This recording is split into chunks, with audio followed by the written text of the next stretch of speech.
Bismillahirrahmanirrahim. Assalamualaikum warahmatullahi wabarakatuh.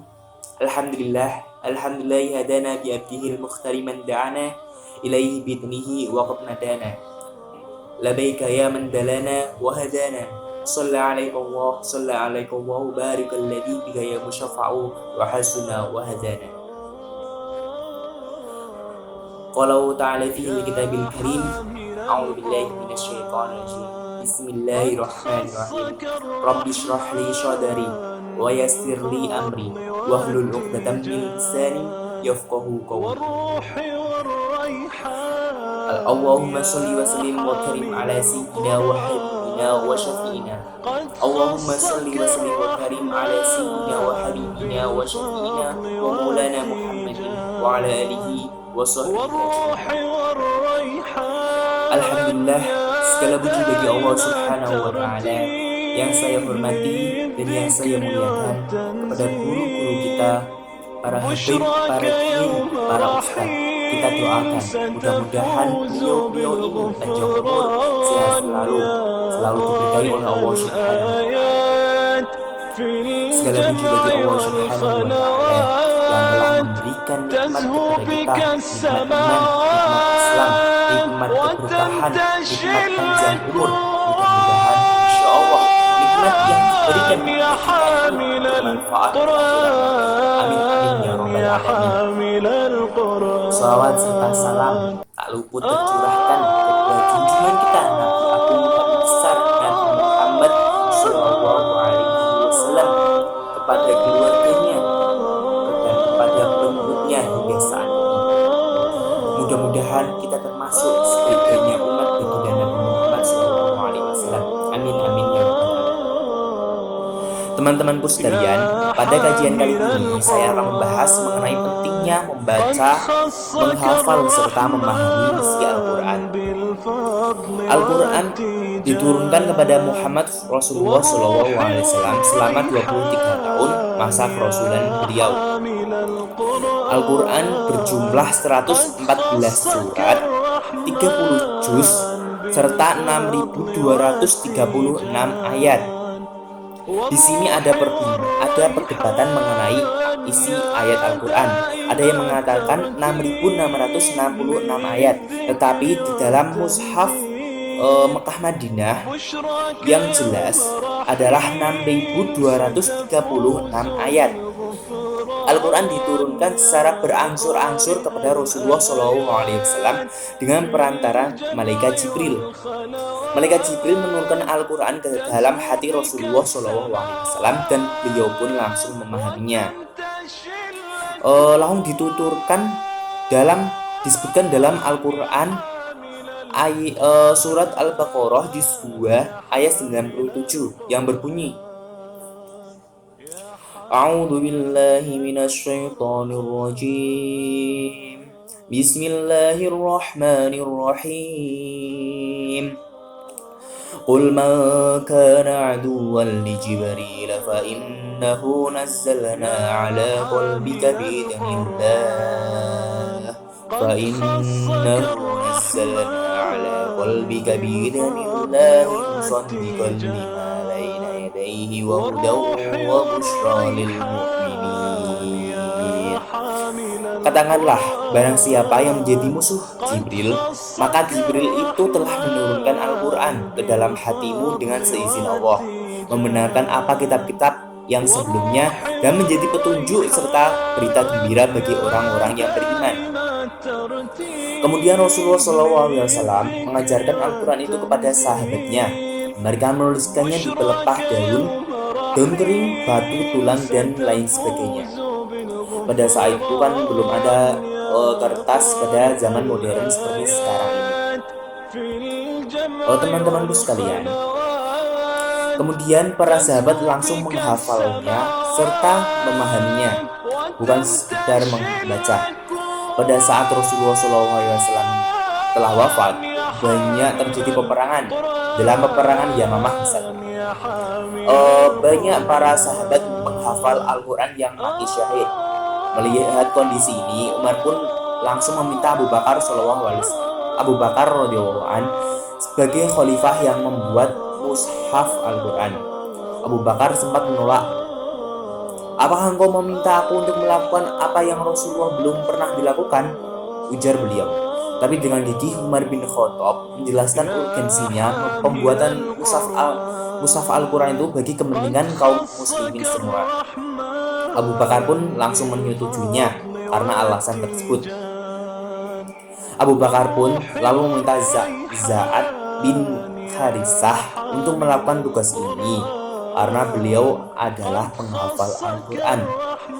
Tapi beliau pun sempat mengatakan, "Apakah engkau memintaku agar aku menulis apa yang belum pernah Rasulullah perintahkan?" ujar beliau.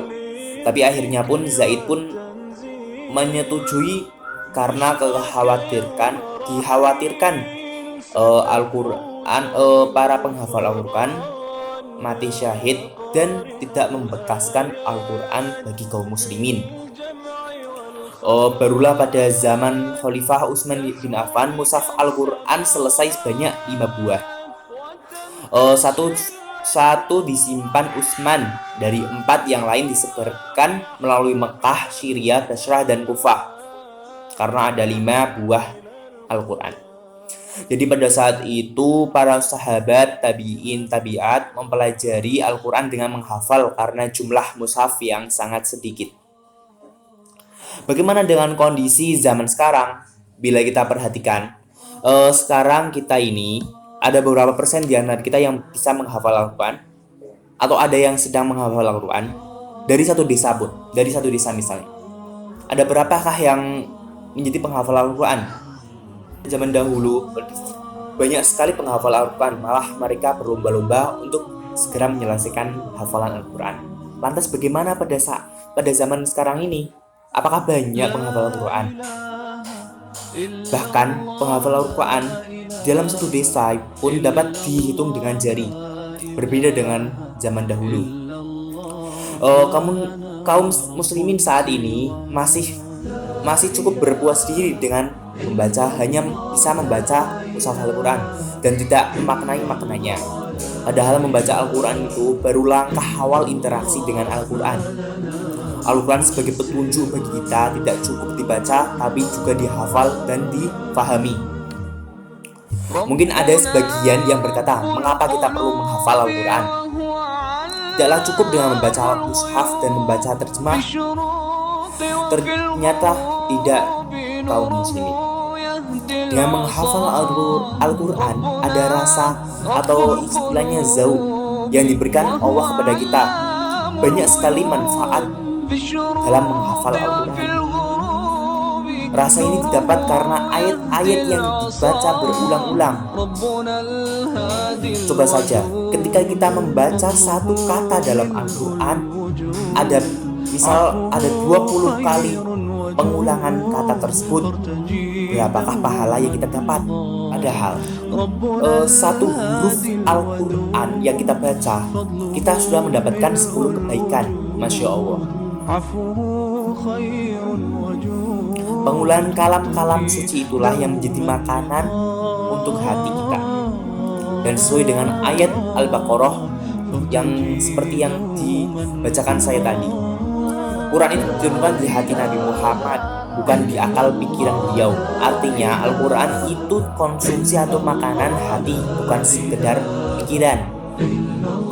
Rasa inilah yang menjadikan kita nikmat mengenal Allah, memahami kehendaknya, dan ingin melaksanakan segala perintah dan menjauhi segala larangannya. Masya Allah.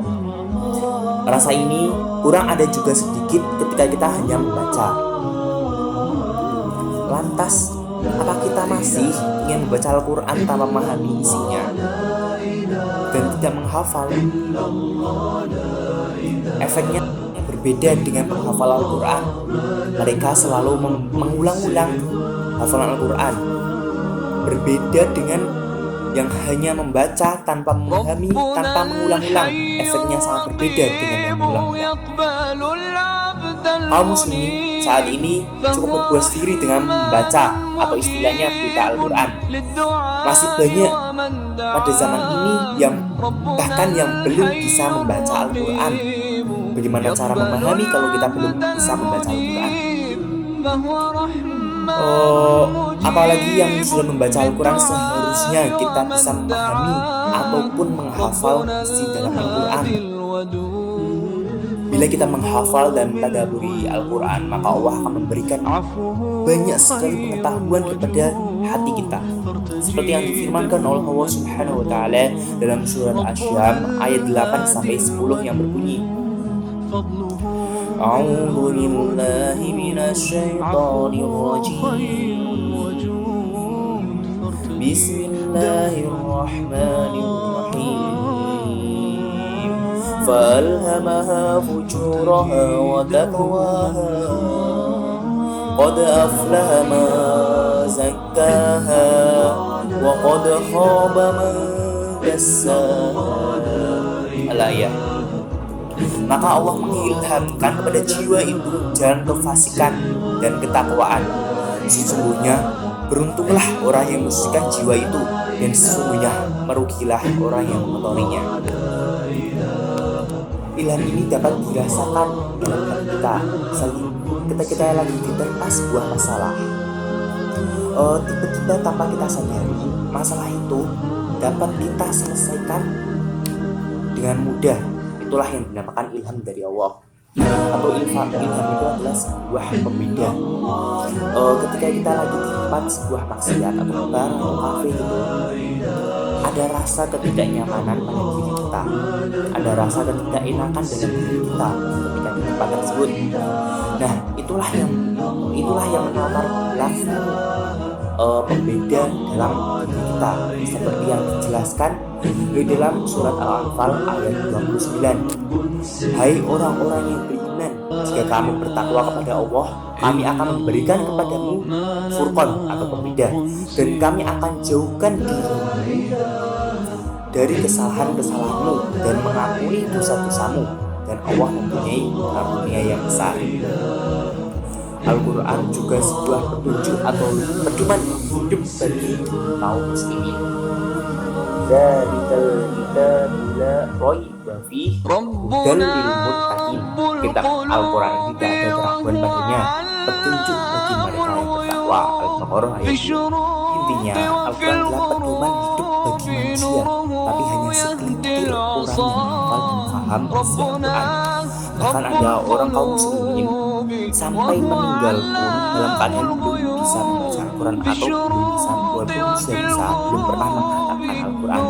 Solusi pemahaman Al-Quran ini tidak akan dapat berhasil bila sistem pendidikan agama tidak diterapkan secara intensif sejak dini. Jadi semisal ketika bahasa Arab diterapkan sejak dini kepada anak-anaknya, maka secara ketika udah berumur 17 tahun mereka pasti sudah bisa memahami isi Al-Quran, karena Al-Quran tersebut adalah berasal dari bahasa Arab.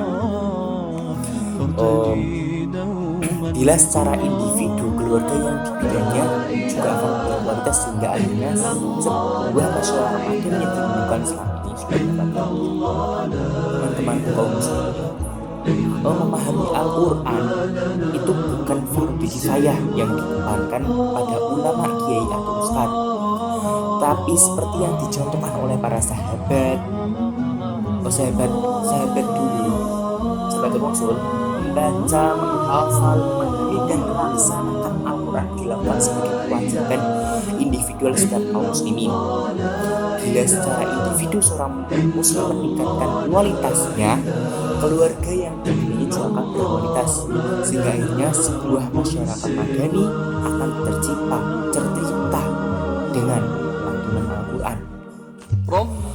Demikianlah renungan kita kali ini mengenai Al-Quran. Semoga Allah memberikan taufik dan hidayahnya kepada kita semua, sehingga kita menjadi orang-orang yang bisa mencintai Al-Quran, membaca, menghafalkan, memahami, serta mengamalkannya. Yumkin hada ini. Afwan ala al-khata'i. Assalamualaikum warahmatullahi wabarakatuh. Syukran kasiran. من دعاه ربنا الهادي الودود، فضله ملء الوجود، عفوه خير وجود، فارتجي دوما رضا.